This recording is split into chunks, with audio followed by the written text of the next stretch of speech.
émission na biso tozo kende wapi na sepeli susu kofuta na bino na pokwa na lelo salipa esika bandeko bozwami na journée ya lelo. Donc nzambe apambola bino eza bongo mama Nicole Moisanza oaselaka bino émission tozo kende wapi. Émission tozo kende wapi eza émission moko pour un changement de mentalité. Tozo kolobela nyonso na kati ya émission na biso. Alors eza ko permettre biso to avancer, eza ko fungola biso misu to yeba ba réalité mususu o tozo kokuta nango na kati ya ba vie na biso. Alors na kati ya émission tozo kende wapi elekaka pe tous les soirs na 20h juste na Facebook en direct. Nazaranga mon côté na collaboratrice na ngai maman Cécile Kimia o asalaka émission na ye droit dans les yeux na site ya Congo ya Sika. Donc maman Cécile a fait bongo na Allemagne. Alors on a profité ici pour nous repérer ba joyeux Noël parce que tous lelo le 25 décembre. Alors on a 4 émissions oyo toza ko continuer toujours ndenge na lobaka toujours que non. Eza émission pour na kopesa ba conseil na famille en même temps toza ko lobela makambo etali mboka na biso Congo. Nazanga mon côté donc na kopesa pe ba conseil te. Nazana invité na ngai o na meme bino na pourquoi na lelo mais na ko profiter na moi muke ko pesa pe lisusu ba merci ebele na bandeko nyo surtout o boza ko zwa temps na bino ya kolanda émission oyo et puis ba merci mingi pe na bandeko bozo ko s'abonner na compte na biso ya YouTube mingi bobo sanate parce que kuna toza na ba vidéo ebele oyo boko ko tala ngo pendant ba week-end mutu moko na moko akoko se retrouver selon ndenge ya ba thème o boko kutela kuna. Alors merci beaucoup na confiance na bino et puis na gentillesse na bino et puis na ba encouragement na bino na bandeko boza ko benga bandeko belé pe boza ko komelanga na Facebook. En tout cas merci beaucoup vraiment nzamba pambola bino et puis na soutien na bino boza ko pesa ngai na kati émission oyo tozo kende wapi. Alors na bosani mbongo te nazo ko yambela bino invité na ngai spécial. Donc lelo tozo lebela makambo o etali mboka na biso Congo nazo ko yambela bino mena papa na biso Patrick Tadoulou. Donc nga na yebiye. Alors papa Patrick na sepeli vraiment ko yamba yo na temps lelo boye et puis na journal lelo tozali dans le 25 décembre donc moment ba feti donc ko zoyo boye tozaka pona tozo lobela mboka na biso. Papa Patrick soko koko se présenter et belé o ba yebi yo te ba papa Patrick azanani et puis afanda ka wapi. Mote balandi mote maman Moisanza merci na ndenge oyambinga na émission na yo na bandi ko kolongwa mupaya na émission yo pamba te troisième fois na intervenir première fois to sa émission deuxième fois na téléphone ngai kombo na ngai Patrick Tadoulou nazaka na Montreux na Suisse et puis naza congolais naza ndenge biso no jeunesse ya lelo toza intéressé na mambo kana biso ngai pe na kati wana ya moti na sepela mingo intervenir dans l'émission na yo. Merci beaucoup papa Patrick pour la présentation na yo na asi bande ko na biso ba na émission na biso tozo kende wapi ba sepela rapé ko yo kayo na émission passée na zo ba isusu dernièrement na yambaki yo na émission to salaki et pas na yo pona makambo yo papa na biso a démissionnaki pona makambo mbongo ya ko etali mboka na biso. Nazo qui me ba appel en tout cas bande comme si vraiment ba sepelaki na intervention na yo. Alors papa Patrick eza sengo malamu ko yamba yo pona ko solo makambo etali mboka ndenge to lobaka ke nonga na lobaka loko moko ba congolais misu mingi babanga ka pona emso ngalo balika mboka na ye misu babanga ka au politique. Alors biso to fani na poto tozo mona ba citoyen ba français ba suisse ba allemand tango ezala kalika moko ba telemaka. Alors biso pe na kati ya émission tozo ko parler surtout pour la kolobaka ba conseil te papa Patrick na asira nga na zozo yo parce que oza congolais oyo pe que non ozo pesa ba argument ozo ko sunga pe biso to essayer pe ko comprendre avancement ya mboka na biso ndenge nini peso kende na ndenge moko ya malamu. Donc oza pour mutu te oza pe contre te mais ozo tala na vraiment o ezali que non makambo eza très capital pour na ba congolais. Alors on a bengi awa parce que ezali na mois 2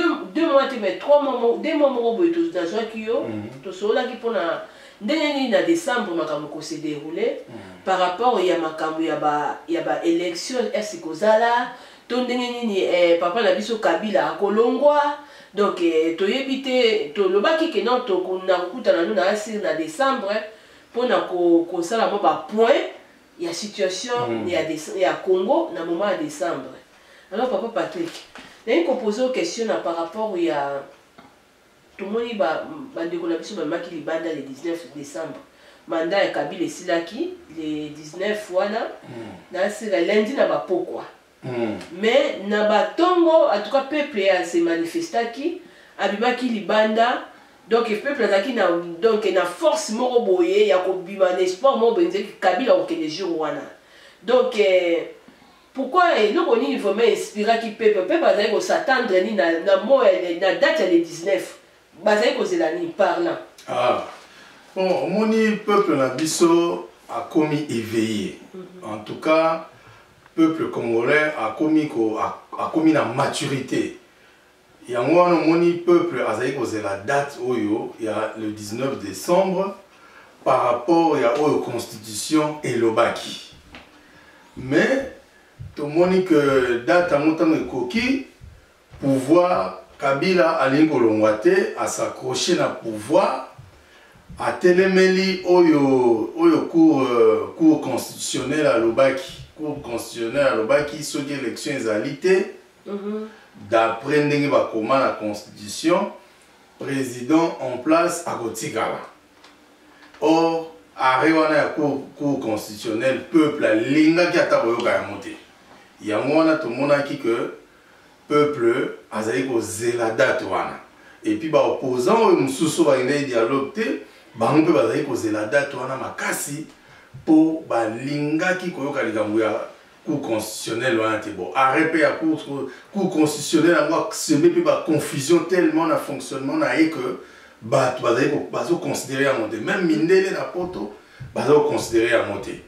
yango wana bato bazali kozela date wana koka comme ça Kabila alongwa na pouvoir mais na moi sikoyo na point o ndengo lobeli. On dirait que non, malgré le peuple qui vraiment déterminé la date, mais c'est comme si le peuple a parti, monsieur, on dirait, baza un peu déçu, par contre que Kabila adore à qui n'a été. Par contre, Makila est tanguy, bakoufi, Congolais bakoufi. Donc, nous avons profité à couper ça fait mes condoléances à ma famille, Oyo, Bapètre, Bandeko na bango, Bana na bango, Papa na bango, donc Basi na bango, vraiment, Bino Toza, donc.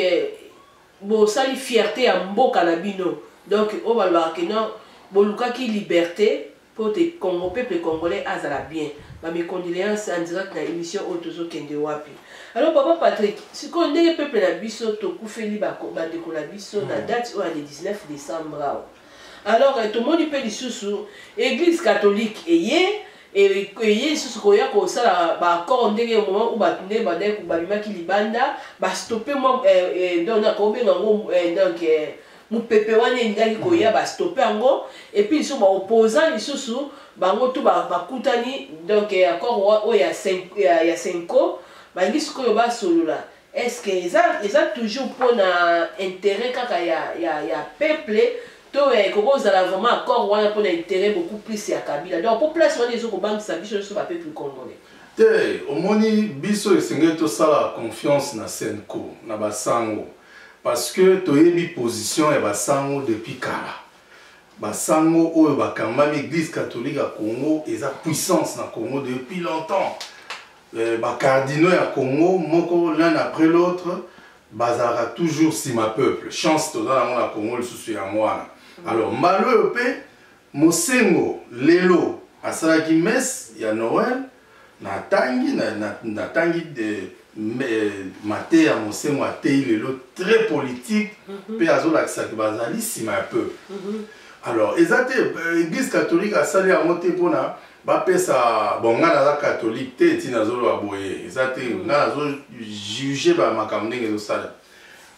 Église catholique, il faut que Kabila Montou a contacté Bango, Azaïko Banga mon peuple le 19 décembre, Nenge Zalaïko Yé, la peuple Nenga déterminé, Azaïko Banga, Mindele Peba sanction, et Azobanga pe coup d'état, au salé Mawana, na kati ba généraux. Alors, à mon avis que mon peuple qui pressionne les gars Makasi, a contacté Senko, Église catholique. Abina omba ke komona ba opposant ba yaki dialogue était na Kanchachi. Yango moni église catholique a intervenir des dialogues aux Salema au Babi vous a conclu le 30 décembre. Bon, si quoi le dialogue n'est Salema wana dialogue ya liboso Salema qui a Kanchachi, moi personnellement na moni ba Congolais ba fini caméra et tout ça. Ngai na ndenge na tale na makambo ndenge zoleka na terrain na pesa caméra faute penza te ndenge akenda dialogue wana parce que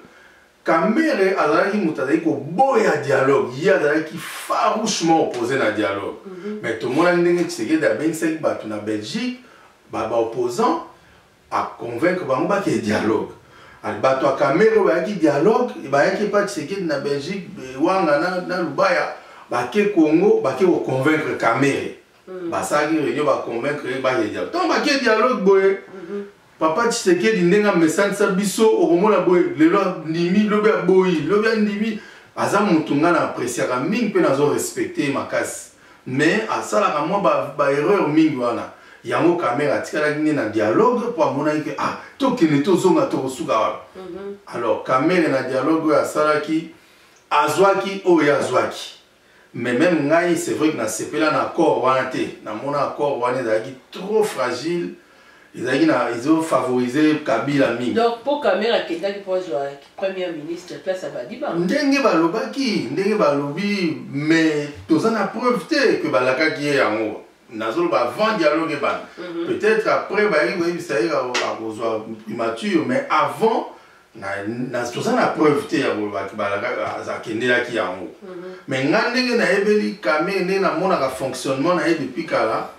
na mona ki pour n'anger on dirait à toi qui liberté naïe pour moi qui tu sais que dit les lobes nimi lobi baboy et puis tout ça n'a raté ba congolais faut landa makambu désolé tu sais que dia boya a dialogue wana ba tu sais que ba zonga qui sima pour la raison ni parce que nani facilitateur wana Edem Kojo a senga qui dialogue et banda na date moko oyo Tshisekedi fala sala meeting tant Tshisekedi a été poto azonga na Congo fala sala meeting na date wana alors ba Tshisekedi ba sepelate ya moi bazonga ka sima ba bi non il faut ça de connivence na pouvoir ndenge niko sala ka dialogue mukolo biso to na meeting et là ba passer on est dans la gravité. Alors, caméra tigala kuna azio ya zui. Siko dialogue ya mibale babandi. Ouais, Senko. Ouais, Senko. Na totangi to moni ba point ya ba accord. Ndenge ba yokani point 1 Kabila atikala na place. Parce que même dans les sengoté à point wana même peuple congolais pour la majorité ba na sengoté. Mais congolais, il ne faut pas tout tirer ba sentiment trop liboso.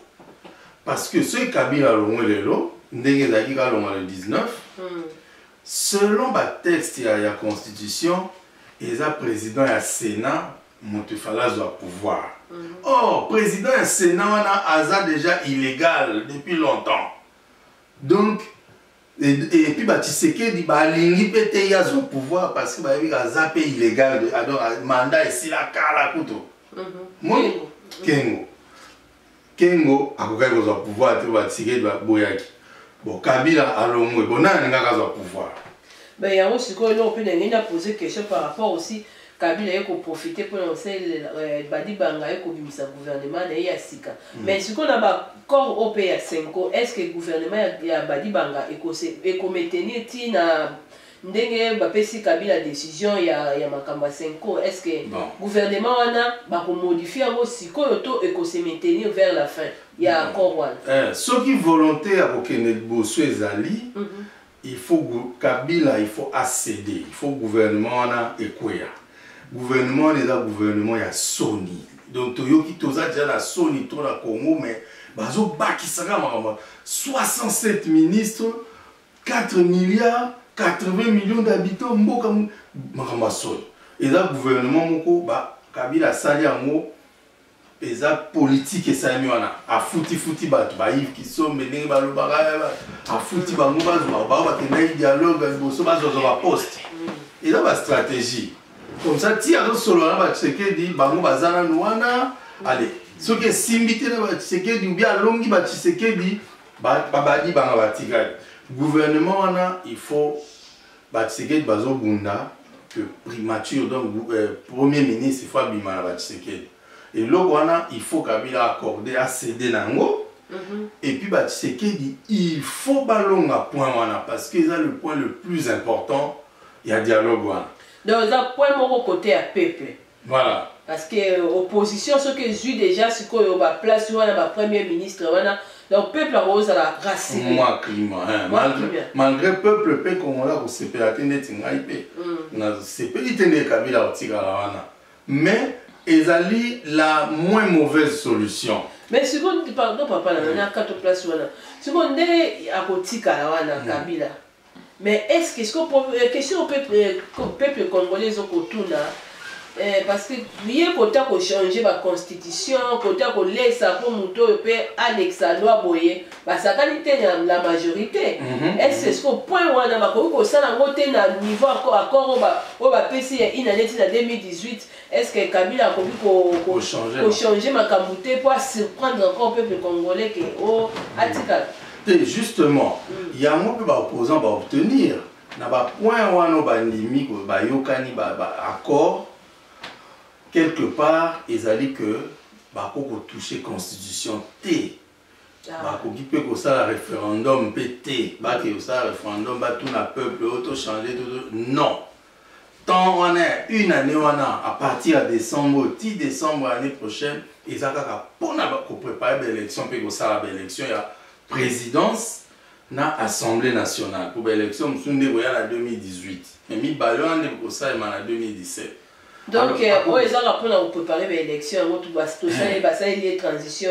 voilà bandimia tikala wana pour baza na raison bandimia tikala les a faiblesse té ba congolais faut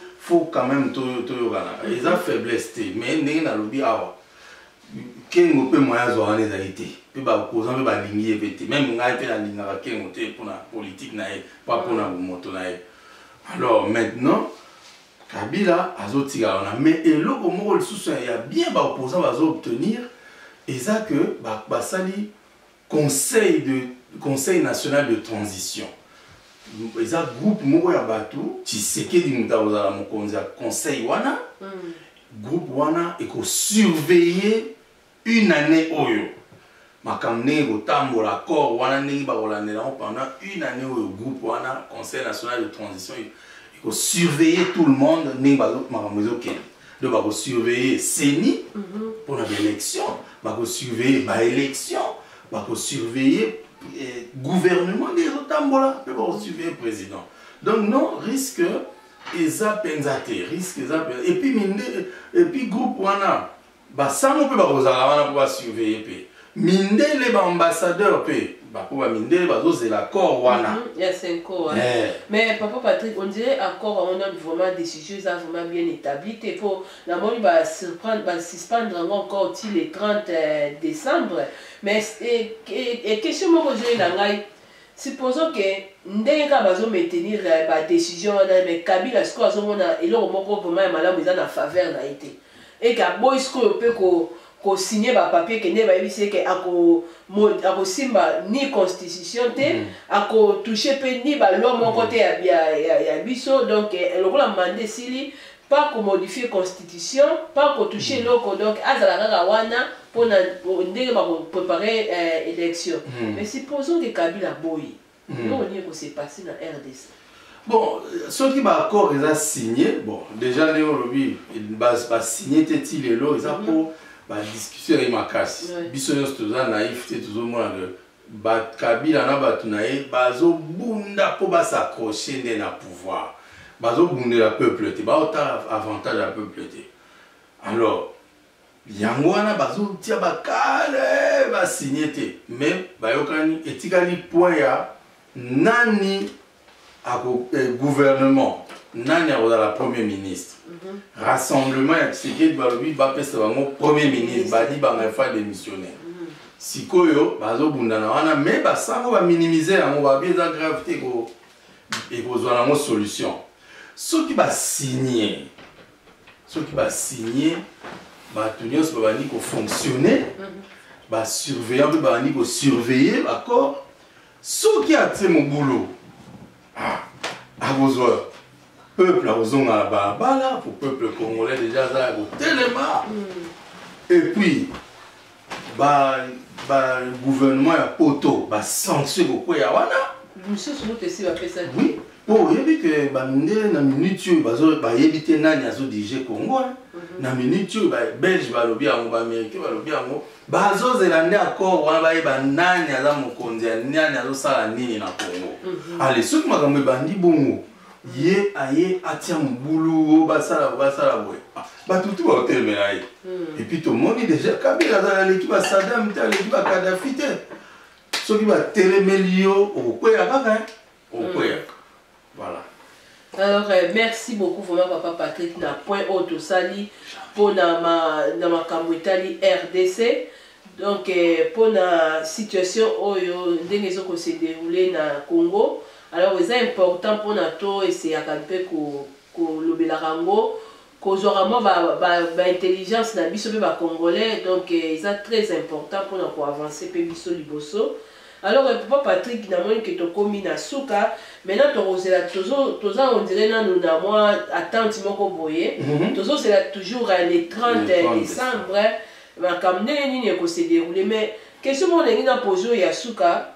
mais na gouvernement o ya sika o ya badibanga mande kamere azoli premier ministre mais na moni on dirait ba pesi moi 3 postes na batunaye ou bien kamera azaka na poste. Oui, Kamera qui poste T parce que le roi va passer primature T l'émission c'était que tous avoir renommé des caméras va nommer T ça qui réunion à partir naé pour vraiment Azala qui peut sûr que va repasser ça poste voilà Azala qui peut dessus alors réunion et seulement qui est endémique parti endémique va participer dans le gouvernement. Après si 3 ministres, après ça 3 ministres, après si 3 ministres, alors donc toujours c'est le 30 décembre, ça la réunion on a signé accord et puis total année makamu et ok na sima. Alors papa merci beaucoup na ba question na ba réponse pardon de vous ko répondre. Dans ce qu'on a question ya suka par rapport à ce qu'il y a venir il y a donc il y a classe politique il y a ba congolais donc il y a biso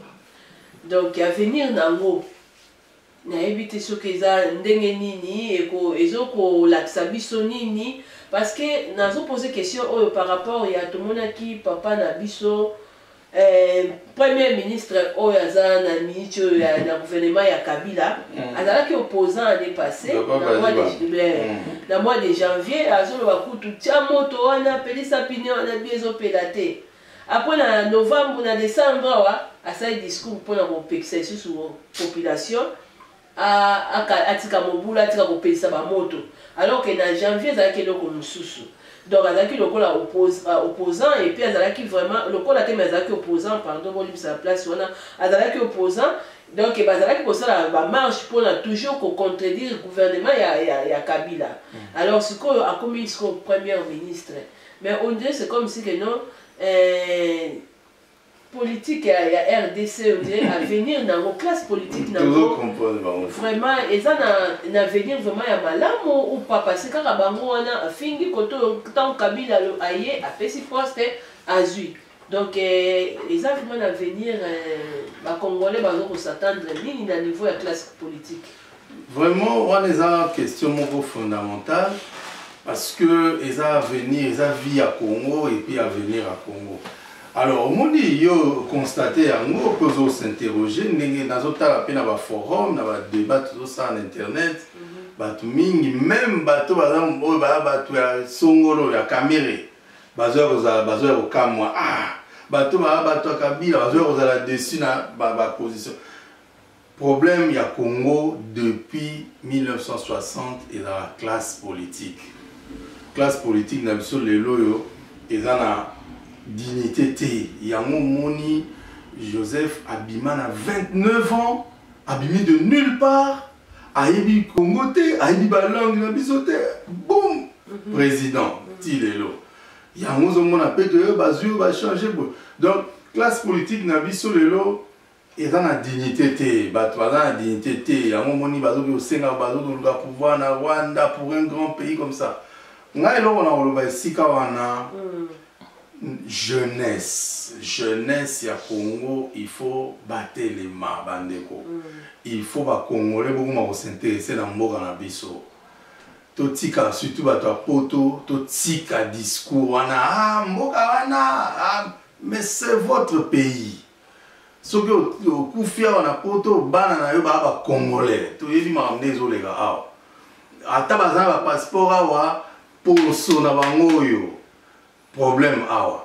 makila na bango yango wana il faut ba congolais jeunesse to ma s'intéresser na mboka pour moni jeunesse na biso bazo ya na mopepe moko oyo bato akala baza na mote c'est-à-dire baza omoni malgré bazo la kabango liwa kanya malaki liwa mais ba bimi kaka pe ba kufi alors yango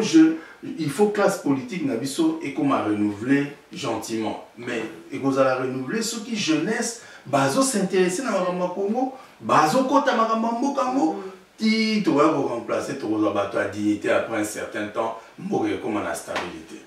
Merci beaucoup papa Patrick na ba réponse na yo nzamba pambola yo alors to comme vers la fin de l'émission na biso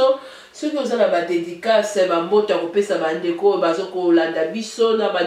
tozana ba papa na biso pe ba bundela ramboka lokola ba combattant fiche ya plate en direct na Belgique na peso ba mbote na PCP sous Martin Sali na Paris aussi sous ba mbote ba combattant bazo ko bunda na bande konyoso bozo ko telema na Paris na Belgique na Allemagne partout ba combattant na Brésil pe ba combattant bozo ko telema bozo bundela Congo et ba mbote mingi na kana pe Sylvie RCK Bukanga papa Rikine Miela na pesio ba mbote et puis lisusu ba mbote na ngai lisusu na papa na biso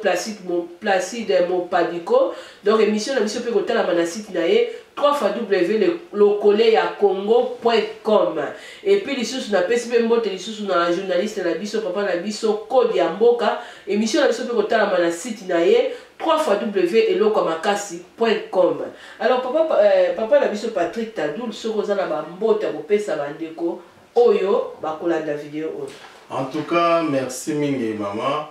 na mkola lelo ya Noël toyoki que na beni bato bakufi 25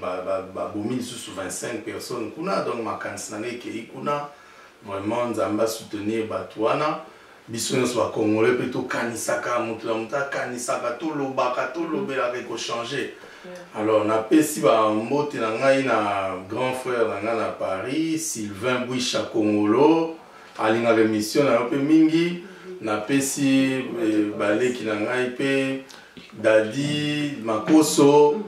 Tony Umba na Paris bango nyonso pe bato nyonso bako reconnaître ngai napesi joyeux Noël malgré que makambo nyonso ezoleka mboka etongamaka boye même poto batonga yango ndenge wana baza na bamakila na bango esopana baguerre baza na pe kaka ça fait 70 ans donc biso pe totonga biso mboka na biso malema. Alors merci beaucoup papa Tadoul, merci beaucoup papa la biso Patrick vraiment nzamba pambola yo na temps opesaki biso pona kosola makambo mboka. Alors ngapi nazo profiter suko passer toujours message pona biso ba congolais toza wana toujours pona koyeba situation ya mboka na biso même na bandeko M6 soza na connaissance na ngote à travers ba émission na biso donc okozala wana bien informé vraiment et bandeko na ngapi oyo baza ko soutenir émission oyo na bosani susute maman na biso oyo tango nyonso tozolobela likambo ya mafuta ba crème o azoko sala o azali na associé na ba mindele sponsor na biso maman na biso Fulgence et Guerre oyo azako sala na biso mafuta bio même ezokita na Afrique kuna partout kaka na RDCT bo contacter na Facebook na epona kozwa solidaire mais okozala na police net maman Moisanza okozala na sans tache sans ride donc contacter maman Fulgence et Guerre na Facebook na ye ba joindre Noël aussi maman Fulgence et puis à monsieur Eger aussi ton mari et puis à monsieur Mauricio oyo azabosani susute na pesi ba mbote na ngana papa na biso moi bikawaya afani bongo na Lausanne alandaka émission na biso tozo kende wapi et papa na biso peni susu o azosala ke maman Moisanza azala azangelo côté Alain Adjani de Martini, l'homme de l'ombre. Donc, joyeux Noël na yo. Et puis, na bosani sous-souté na restaurant na biso, ils ont la carte na Suisse awa. De konamo ko uta musika, so ko za na besoin ya moi tabac, moi Thomson vraiment na ndenge Afrique. To bosani bongo te restaurant na biso chez maman na biso Anne-Marie na B,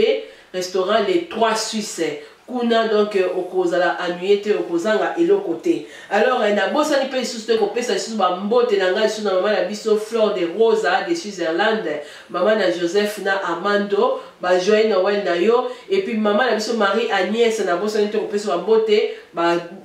bon anniversaire, et puis joyeux Noël na papa na biso na moi na biso Trésor. Et na bosani te ko remercier encore les grands caméramens au azuta na ye ya ko biso ba image boye. Papa na biso Camille Kanzaka, mobali ya maman Moïsanza, na biso ba bonne fête papa, et puis ba joyeux